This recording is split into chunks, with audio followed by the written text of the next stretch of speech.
And here we are, and I would like to go to the meat of my presentation. Here we are, ladies and gentlemen.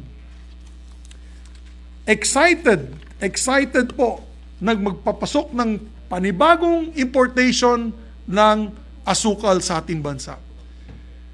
I'm here to address and give a personal and collective privilege on the fiasco behind Sugar Order number 4, which set an import quota for 300,000 metric tons of sugar in the country.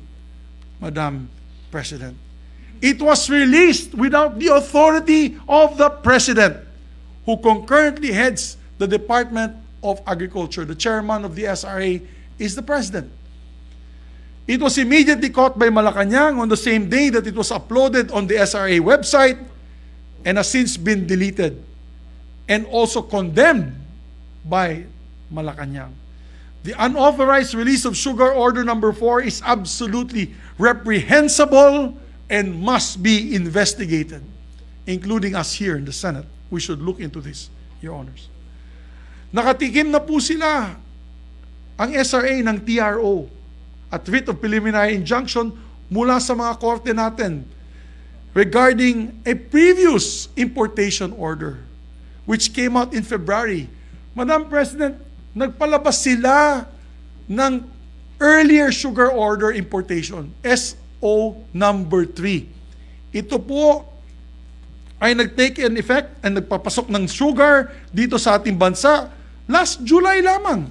And I have here the list. But before I read that, to put in proper perspective, Your Honors, the sugar industry, complained that they released Sugar Order number 3 in the middle, sa gitna po ng harvest season, na may sugar po sa mga bodega. Pero in-insist nila, ang sabi nila, wala na daw asukal.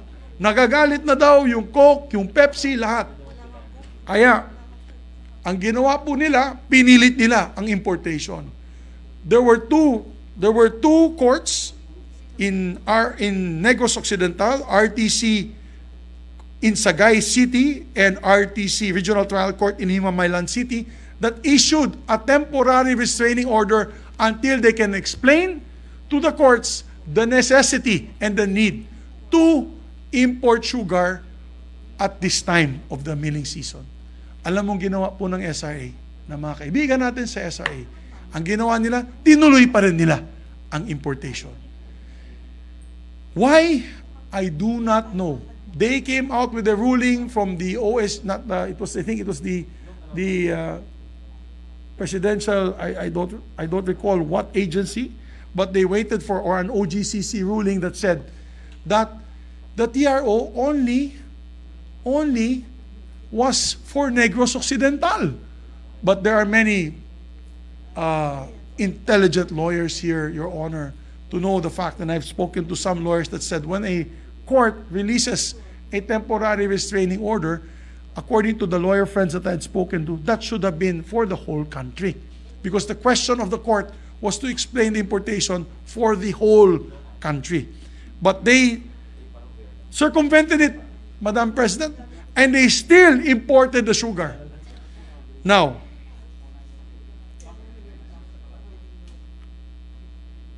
the question is, Madam President, saan na po yung asukal na ito na pinapasok po nila? Sa totoo lang po, I have here figures from the SRA, and I will put it out on the screen. These figures of the SRA, I got this as of August 12, dahil marami po rin tayong kaibigan na gustong tumulong na galing po sa Sugar Regulatory Administration. Tumulong sa investigasyon at tumulong sa ating mga magsasaka. Yung may puso para sa mga magsasaka. Hindi po puso sa mga pro-importation na officials na ito. Figures as of August 12, Your Honor, dahil dyan sa SO3, at akala ng tao walang asukal, hindi nila alam, may pumasok na pala na importation. 200,000 metric tons. As of July 31, 172,000 entered the Philippines. 172,000 metric tons of sugar. Metric tons yan, 1,000 metric tons. there is still 27,000 metric tons on the way to the Philippines because of sugar order number 3. In actuality, what was withdrawn, and ito na, papakita ko sa inyo dyan, what was only withdrawn out of that 172,000 is 45,680 metric tons. It's shown there. Meron pa pong 126,336 metric tons in bodegas, 40-foot containers all over Metro Manila and with the other traders. Hindi pa nila inilalabas. Bakit po nila hindi inilalabas itong asukal? Na are they creating an artificial shortage so that when the prices skyrocket, dyan nila ilalabas yan at kumita ng katakot-takot?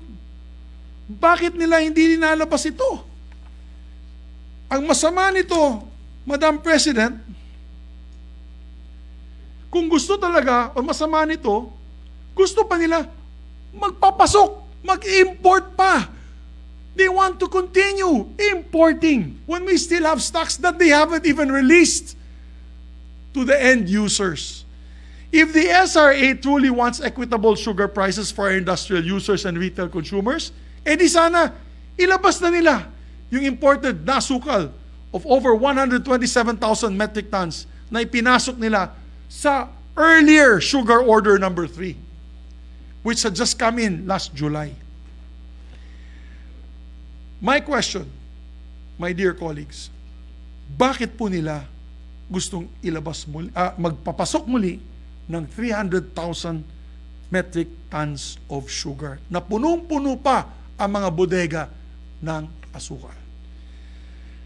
We had briefed Malacanang about this. Last Friday, I had the opportunity to go to Malacanang under the request of the Office of the President to attend the BTA oath-taking of the Bangsamoro Transition Authority. On the sidelines, I had a short meeting with the President, and I thank the President. I profusely thank the President for fighting for the farmers. He prevented the release of SO number 4. He was furious about it, and sabi niya, sandali, let us get the figures straight. How much do we need to import? If we need to import, number 1. How much do we need to import? And how can we assure that it will go immediately to the people para maprotektahan natin ang presyo ng para sa ating mga consumers, maprotektahan ng consumers para hindi masyadong mataas ang presyo. And we also met on the sidelines with Yusek Panganiban together with ES Vic Rodriguez to discuss ways and steps on how to release this sugar from the bodegas para ma-stabilize natin ang artificial shortage na sinasabi ng SRA. My question, Madam President, is bakit naman po nila gustong magkaroon po additional importation of 300,000 metric tons? My dear colleagues, we were not born yesterday. I think most of us know that importation is a lucrative business. If I'm not mistaken, and I was told this, sinabihan po ako, kung malikot po ang isip ng mga importers na government agencies na namimigay po ng importation permits, may tongpats, or in common language, patong, na SOP na binibigay dyan. There was a few little birds who told me na as low as 50 pesos per bag to a high of 100 pesos per bag, Your Honors. Let me put it in proper context. 300,000 metric tons of sugar is 6 million bags. At 50 pesos, that is 300 million pesos. At 100 pesos, that is an income of 600 million pesos. Possible tongpats na matatanggap. Yan ang binalita sa akin ng isang insider na yan daw ay nagaganap. Hindi ko sinasabi. May nakatanggap, hindi ko sinasabi kung meron man gumawa nitong scheme na to. But it is possible. Why are they pushing? The question begs to be answered. Why are they pushing for importation na meron pa po tayo, mga kapatid, meron pa po tayong asukal sa ating bansa, hindi nga ininalabas sa mga bodega. Bakit po na ini-insist po nila? Ako po'y saludo kay Secretary Yusek Sebastian. He immediately took responsibility for signing on behalf of the President, and he resigned immediately. I have with me also here, Madam President, the resignation letter of Attorney Rolly Beltran. And he says here, may I tender my resignation due to health reasons without prejudice on the investigation to be conducted in the connection of the issuance of Sugar Order Number 4. He is the member of the board representing the millers, Your Honor. But he says here, please note that I already left and said goodbye to SRA as early as July 1, 2022, upon the expiration of my tour of duty. Although the issuance of Circular Number 1, 2022, that I received on July 29, said that I'm in holdover capacity until a new board is, of course, appointed by the President. What about the other two members of the board, Madam President? Yusek Sebastian, I was told, is has quite a good reputation from the industry, from the sugar industry, from the agriculture industry. Madaming dumepensa sa kanya. Kaya, hangang-hanga po ako sa kanya that he took full responsibility and resigned immediately. Of course, pending the investigations. Ang tanong ko dyan, gagawin ba niya yan kung hindi siya sinabihan ng SRA board na mag-import? May magsusuhol dyan eh. May magsasabi sa kanya eh. May magsasabi sa kanya, Madam President, my dear colleagues, na hindi, kulang talaga. Let's import. Who is that? It's not from him because he's an undersecretary of the DA taking charge of so many things. It's the SRA who will tell him that, Mr. Undersecretary, kailangan natin mag-import. Baka hindi nila sinabihan na nag-import na sila 2 months ago. Yan ang katanungan dyan. At bakit hindi po sila nagre-resign hanggang ngayon? Particularly, the head of the SRA. He's been embroiled by so many controversies. And yet, kapit tuko pa siya dyan sa pwestong yan. If we want an honest-to-goodness investigation of this illegal issuance of Sugar Order Number 4, all of those officers should resign immediately. Like what Yusek Sebastian has done and what Attorney Rolando Beltran has done. Dalawa pa sila. They're my friends. I know them very well. But out of delicadeza, bukang bibig, Madam President, ng newspaper, ng balita sa radyo, ng balita sa telebisyon, ang illegal order na ginawa nila, pero ayaw pa rin nila mag-resign. Ang kapal naman ng mukha nila. Wala ba silang hiya sa taong bayan? Di ba po? Presidente na mismo nagsabi, illegal yung order nyo. Ba't nyo nilabas yan? Heads will roll. We'll investigate you. Mag-resign na kayo. Para mabuksan na ang impartial investigation sa pangyayaring yan. Di ba? Why don't you want to leave? That is the question I would like to ask these gentlemen when hopefully the Blue Ribbon Committee under our distinguished colleague, the chairman, the very able chairman of the Blue Ribbon Committee, Senator Tol Tolentino, can call for a hearing on that matter. Because at the very least, there's usurpation of authority. At the very least, cases of violation of Graft and Corrupt Practices Act would be thrown at them for coming up with an order without the approval of the authorized secretary or head of agency. Di ba po, Madam President? So, naawa lang po ako sa ating mga magsasaka. Binanggit ko na nga kanina, Madam President, 2,500 a month lamang ang natatanggap nilang income galing sa kanilang marginalized farming of over 90,000 small farmers, 800,000 industry workers, many of them whom are Antiqueños, and from the island of Panay. If this industry will collapse, Your Honors, 5 million souls would be affected. And remember that these areas are in the height of the insurgency. Alam po ni Senator Bato yan.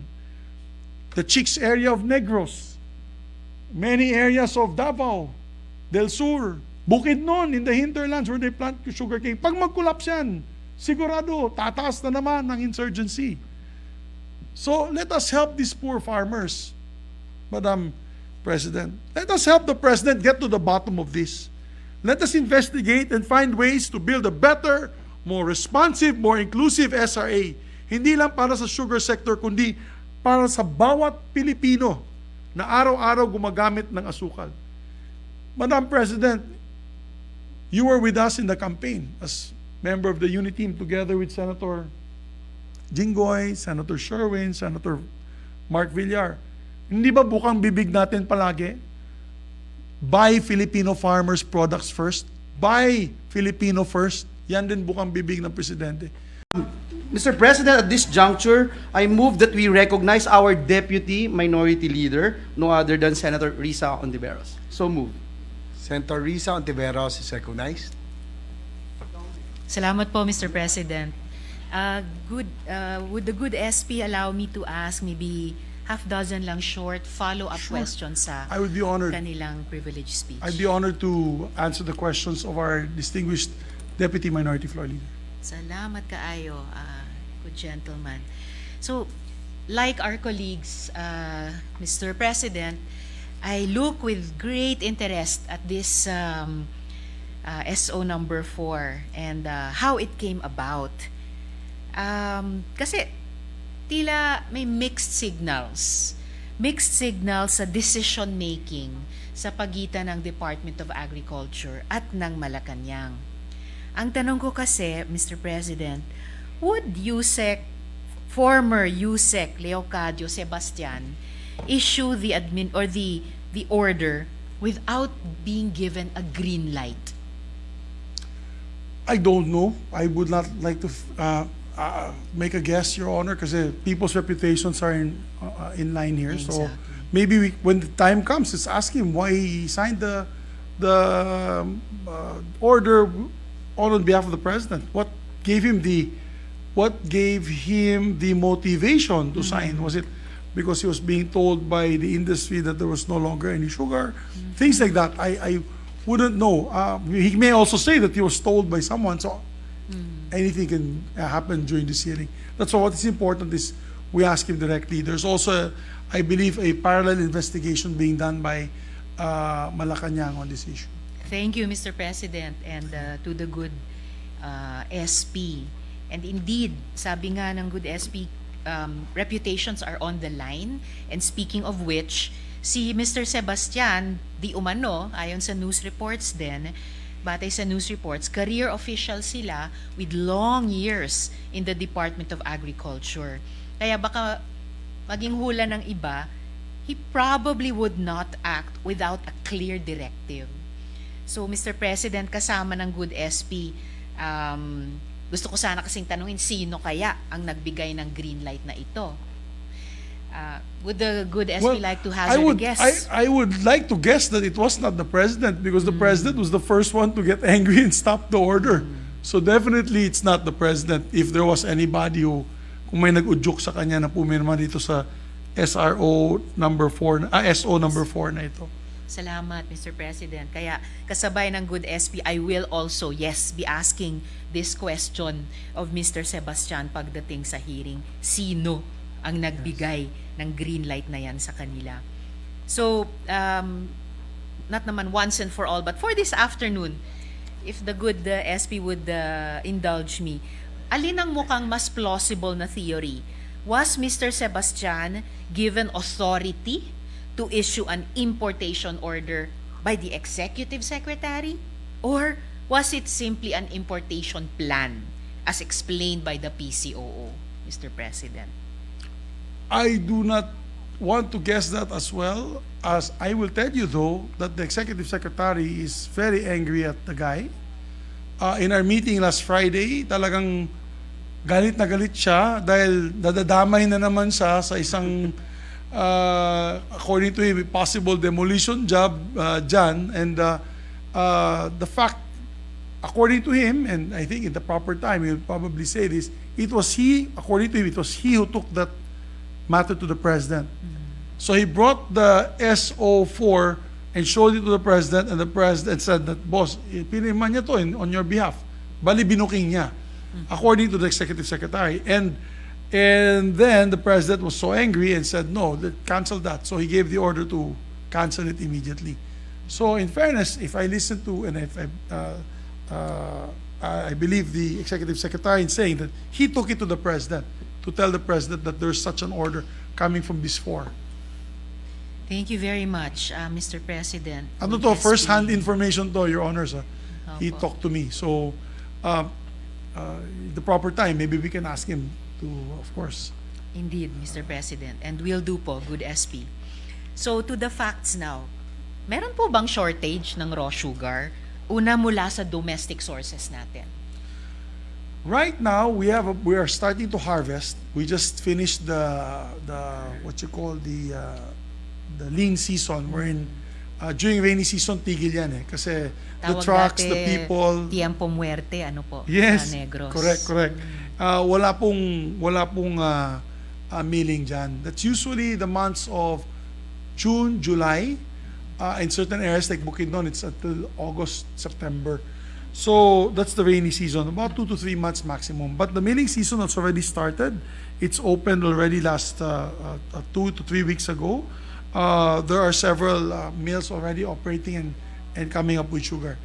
Not to mention the fact that we have 127,000 metric tons hiding somewhere that was imported for this particular purpose of supplying the industrials with their sugar.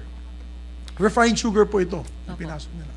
Pero hindi pa natin sigurado kung wala namang shortage o may shortage from domestic raw sugar. Alam lang natin po, Mr. President, na walang shortage sa imported refined sugar. No, when I speak about the amounts of sugar, that's the totality. Okay po. So when I say we have 127, that's for the whole country's domestic consumption. Whether it is for the karinderya or the Coca-Cola, yan pong nasa bodega na yon. And we also have, according to our industry sources, it's here, yung local, hanapin ko lang po yung sa local. But they can provide us the proper time and the heating. Mag-ilan ba yung domestically produced na nasa bodega na yon? Okay, salamat po, Mr. President, good SP. So it's possible na may bukod dito sa 127,000 imported refined sugar, posible pa rin na mayroong domestically produced tayo na raw sugar in storage. Posible lang. Yes, and therefore we have. may also come to I know the it's finding over walang 50. shortage. I don't want to guess kasi the exact amount, Opo. but I know it's over 50,000 metric tons. Okay po. In different bodegas from Batangas, from the mills in Bukidnon, the mills in Negros. Meron pong naiiwan pa. Alright. And so, Mr. President, good SP, dahil masasagot ko na yung susunod kong tanong batay sa sinabi ng good SP so far. In terms of imported sugar, walang shortage kasi meron na nga nitong 127,000 hiding somewhere. Plus in 27,000 warehouses. on the way. On the way pa. Ay nga pala po, dun sa earlier part ng interpellation. So, total of 154,000 metric tons na siguradong mapapa Available sa ating po. within the year. Yes. Magiging available talaga. So, kailangan pa ba natin ng 300,000 additional metric tons imported? At the very least, Your Honors, not over 100,000 metric tons. At the very least. Or at the very most, rather. At the very most. Not more than 100,000 metric tons. Dahil, Dahil nga yung papunta tayo ng December, and usually the consumption also increases during the Burr months. Malapit na po yung Burr months, magki-Christmas na po. And once that happens, alam mo, and we also opened the economy now. We no longer have lockdown. So definitely magkakaroon tayo ng shortage because all the malls and restaurants will be open once again. And siguradong dun sa 154,000 na siguradong supply natin within the year, we wouldn't need more than 100,000 additional imported para sagutin yung demand natin till the end of the year. Okay Opo. po. Salamat, Mr. President. Napakalinaw. Last couple of questions, Mr. President, good SP. Dito po sa umaatikabong usapin ng sugar importation, a drowned out voice has been that of the sector of the small sugar farmers. Kaya salamat kay Minority Leader, binanggit nila. Salamat din sa Good SP dahil binanggit nyo yung isang sektor sa loob niyang small sugar farmers now. Yung pagka-drowned out ng boses nila, so far, at least until this point, concerning po talaga, considering that of the estimated 82,000 growers of sugarcane, at least nung taong 2019, of those 82,000, around 78,276 were agrarian reform beneficiaries na binanggit ng Good SP kanina. Mga ARBs at saka other small farmers, basta yung mga nagtatanim sa 5 hektarya lang ng lupa or mas maliit. Pababa, At pababa, opo. What are the quantifiable impacts to small sugar farmers of excessive sugar importation? Definitely the drop in prices. We have to balance kasi we understand inflationary yung pag-akyat ng presyo ng asukal, but let's also put it in proper perspective. As I mentioned, the urea now costs from 800 pesos to 2,700 pesos. The fuel prices at 25 pesos per diesel 2 years ago is now 75 pesos. Mas mahal pa nga sa gasolina minsan yung diesel. And you know, diesel is used for the tractors, for the trucks that will haul the sugarcane. Hindi na po uso yung tren. Dati tren Sakay lang sa tren, diretso sa mill. Ngayon po, it has to be individually picked up from the area. At yung mga small farmers, wala po silang trucks. Nag-ano lang po sila, they rent. So, ang nangyayari dyan, they have a system wherein, lalo na sa mga maliliit na farmers na 1 to 2 hectares, pag hinahakot yan, charge yan percentage, sometimes percentage of the gross income. Diyan na kinukuha eh. So, tinataas yan nila na yun dahil sa pagkamahal ng presyo ng diesel. And wala naman, before they used to give what you call tracking allowance. Yes, tracking allowance. But the tracking allowance has not changed for the last 20 years. The amounts are still the same. Even if the price of fuel has gone up dramatically, almost 400%. So, sabi ko nga, kawawa yung ating magsasakay. So yes, ma'am, pag may oversupply ng sugar, ang nangyayari, magkakaroon po ng bagsakan ng presyo to the detriment of the farmers. Ang gusto po natin, hanapin yung sweet spot. Mismo, Mr. President. That's what you call it. Yes. It's the sweet spot na affordable sa mga pandesal manufacturers, Mga affordable banana sa Q banana Q, vendors, na opo. magiging caramelized ulit instead of glazed. At the same time, happy din yung farmers po na hindi po sila palugi. Yan ang trabaho ng SRA actually. Dapat And they have po, Mr. yeah, President. Opo. Opo. Salamat, Mr. President, Good SP. Huling tanong, isa pang sweet spot. Gusto ko pong balansehin yung impact sa maliliit na nag-aasukal o nagtatanim ng asukal, impact ng sobrang importation sa kanila. Gusto kong i-balance yon sa fact na yung ating ding mga maliliit na magsasaka din ang pinakamataas ang food insecurity. So hunger remains a persistent issue in the rural countryside. They are also consumers of sugar na kanilang tinatanim, lalo na yung sa mga 3-in-1 coffee at mga katulad na produkto, and they are adversely impacted by high sugar prices. So yung irony nga po that you were also pointing out, Good SP, no? Yung mababang presyo, lalo na kapag sobrang importasyon, and then mataas din na presyo ng commercial sugar kapag kanila namang bibilihin. Have assessments already been made comparing the declining purchasing power of farmers as consumers owing to high sugar prices vis-a-vis yung economic impact sa kanila as sugar producers? Absolutely, ma'am. And I'm thankful, Mr. President, that the lady senator has mentioned this, our minority floor leader Deputy Minority Floor Leader, marami na mga lupang tiwangwang na po.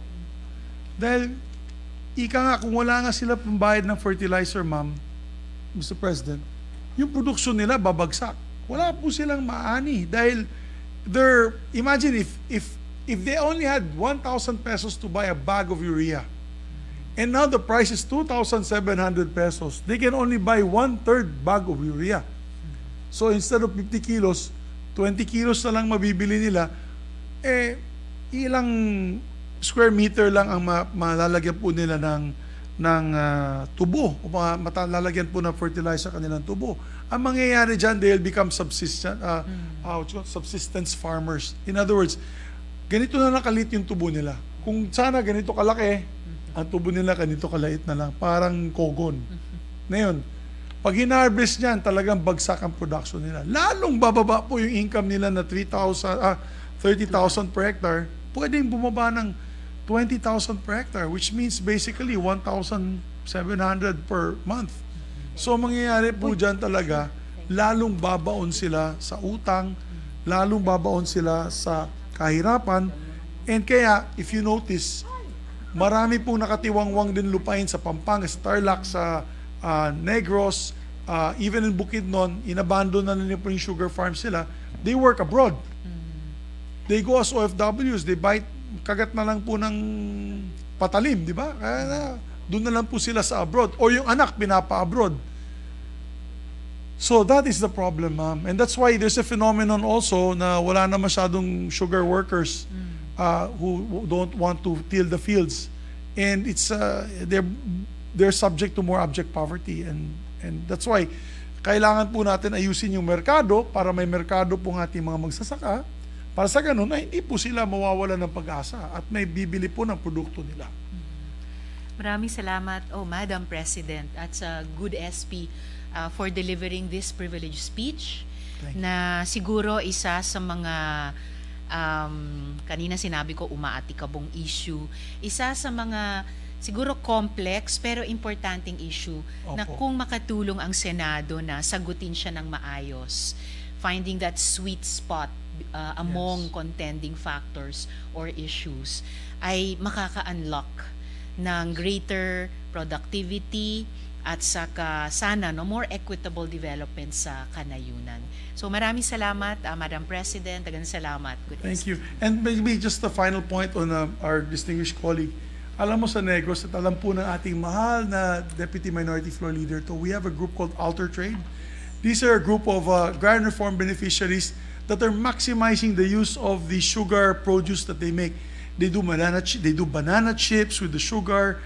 They make high value products out of their production of sugar. It goes to show that organization is very important. Kaya kami po dalawa ay pro-cooperatives at siya po yung aking senior and only vice chair of the Committee on Cooperatives. And we've all visited and met a lot of cooperatives that are agrarian reform beneficiaries on the sugar sector. So, kailangan natin silang tulungan, organize, kasi sila po, pag isa-isa lang po sila, mag-isa lang po sila, hindi sila makabili ng traktora. Pag may grupo po sila, makabili sila ng maraming traktora para mapaganda po yung kanilang ani. So, I thank the lady senator for assisting me in this fight of ours to uplift the livelihood of our fellow Filipinos sa countryside, sa rural areas. Because yung sakit ng ulo ni Bato de la Rosa, ni General Senator de la Rosa, yung problem of armed elements that are adventurous, it will stop once we can bring up the average income of households. And I think the dear senator is with me there because ang layunin po naming dalawa ay gusto namin matanggal na, mawala na sa kahirapan ng ating mga kababayan. And I share with her that platform and that advocacy. Indeed, Madam President, Good SP, at magandang halimbawa yung alter trade dun sa vision na sinabi ni Good SP dahil yung may mga miyembro din sila sa kanilang hanay na years ago involved dun sa internal armed conflict. That's correct. Opo, pero nakahanap sila ng isa pang sweet spot, a way back to a peaceful way of life sa pamamagitan ng pagpapaunlad ng kabuhayan. Many of them are former commanders and combatants. And they became agrarian reform beneficiaries, and now they are a success story to actually bringing them back to the fold and making them part and parcel of the productivity of our country. So, tama po yan. Maraming Salamat, Madam po. President. Salamat kayo. Thank you, Madam President. Last on the list is the distinguished gentleman from San Juan, our Deputy Majority Leader, Senator J.V. Ejercito. I move that he be recognized, Madam. Akala ko makakakain na rin po ako, madam. Joke lang. We thank Sorry, brother. Senator Ontiveros and we recognize Senator J.V. Ejercito. Thank you, the President. And then before I start, I'd just like to let the Senate President know that I'd like to also associate with this privileged speech and likewise share the frustration that he has. Coming from Negros, Yes. my mother also hails from Negros. I was the principal author of two Sida. Oh. of the laws that are intended really to protect and to strengthen the sugarcane industry. That is the SIDA law, or the Sugarcane Industry Development Act of 2015, which was really designed to stimulate and revitalize the sugarcane industry of Negros. So that was 2015. And likewise, I'm also the principal author of Republic Act number 10845, as mentioned by Senator Pia Cayetano, the Anti-Agricultural Smuggling Act of 2016. Madam President, my question is, after all of these laws were passed, that are designed really to strengthen and to revitalize the sugarcane industry, not only of Negros, but of different areas as well, what has happened since then? That was 5, 7, 6 years Yes. since its passage. It's really sad that the state of the sugar industry is still the same. So, what has happened, Mr. President? What do you think has happened? I totally share the sentiment of this our distinguished gentleman from San Juan and Negros, because his mom, Tita Gia, is from Bacolod City. She's a genuine Ilongga and fellow Kasimanwa, together with my dear colleague. You know, when you passed this, unfortunately, I was not around. yet. I didn't make that election. I also suffered defeat and the bitter taste of defeat, like you did the other time. So pareho po tayo. But if I was here, Your Honor, I would have been one with you. You know that, Mr. President, the good gentleman from San Juan knows that I would have been with him in the trenches, fighting for the farmers of the industry. And when I was able to fortunately come to the Senate once again through the vote of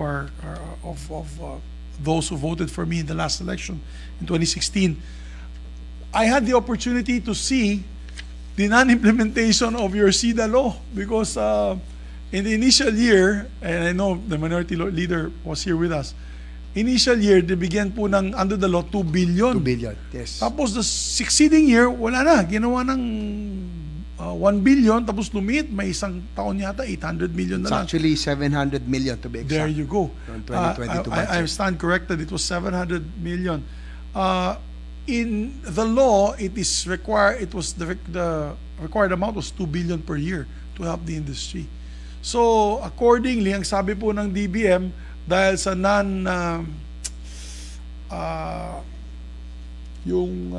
hindi yung tamang Non-utilization. paggagastos, utilization under the Underutilization. underutilization, that is the right term, of the funds. Kaya anong nangyari, hindi po nila naibalik yung pondo. So that's also a fault of the SRA. I've said it in many hearings. No, minit ang ulo ko. DA, kasama po ni Senator Villar, she was our chairperson. Natatawa siya sa akin dahil namumula daw ako, nagiging lalong mistiso dahil pag kausap po sila, kasalanan ninyo yan. Bakit hindi nyo na-utilize? Why did you underutilize it? Tuloy, ang nangyari, sa susunod na taon, mas maliit ang binigay sa inyo. Ang makamot na lang ng ulo. Sabi ko, why not you? If the farm-to-market roads, I'm sure, all around Mindanao and the Visayas and Luzon, merong hihingi ng farm-to-market roads. I'm sure may humingi po ng ang tawag dito, traktora at equipment, it just shows the quality of the leadership of the SRA at that time. Kaya, Madam Pangulo, napakahalaga na ang ating liderato ng SRA should be one person with the heart for the farmers, with the heart for the consumers, and with an action man. Nagagalaw lang, gagalaw kaagad para sa industriya. Well, Madam President, likewise, Mr. Senate President, dito ako nagtataka, no? SRA was supposed to implement and administer itong Sugarcane Industry Development Act.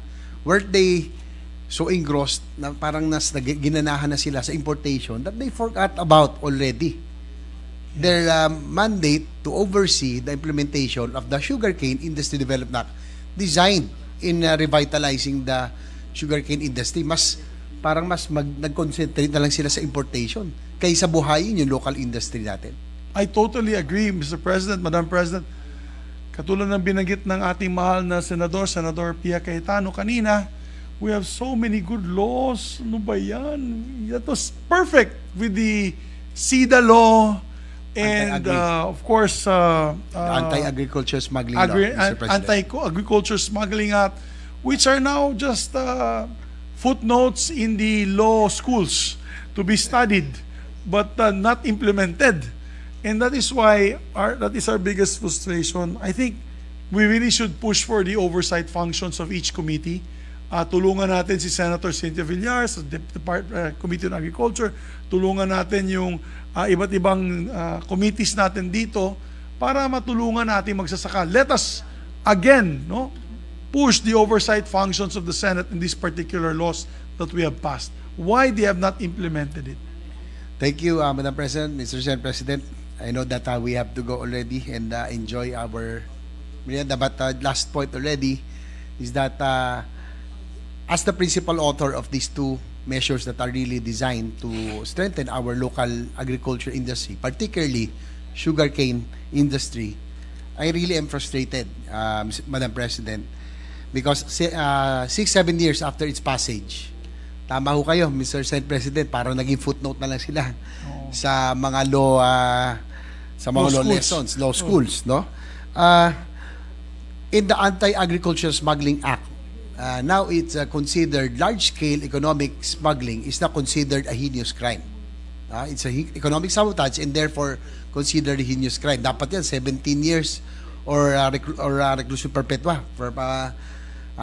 and also fine, no? That's kasi ang rational diyan, pag pinagkait mo ng hanap buhay ang magsasaka, if their spending power is less, yung purchasing power nila, buong ekonomiya apektado. That's why it's economic sabotage. Ang question ko na lang, those people who are involved right now in this SRA fiasco, Mr. President, do you think they are guilty of economic sabotage or on violation of anti-agriculture smuggling law? Well, Madam President, if the findings of the Blue Ribbon Committee point to that, there's a deregulation of their duties, usurpation of authority, there was a plan by these importers to, if they give a poor reason whatsoever, they don't give a reason why they didn't release it when they're supposed to, and it manipulated the prices of these particular products, that's part of your law, Madam President, then the committee, through our members, to us, can come up with a recommendation of filing the proper charges to the Ombudsman para gumalaw na po tayo. Let's not be reactive, let's be proactive, Your Honors. And I know, first of all, I'm so happy that you came back, Your Honor. You know that. Madam President, I'm so happy that the gentleman from San Juan and Negros has come back because he has several laws that have been not implemented at optimum capacity. This is his housing law, his universal healthcare law, yung SIDA law, and the anti-smuggling law that this gentleman has so diligently passed in the past Congresses. Let us use our oversight functions, Madam President, and support this gentleman in making sure that these laws are properly implemented.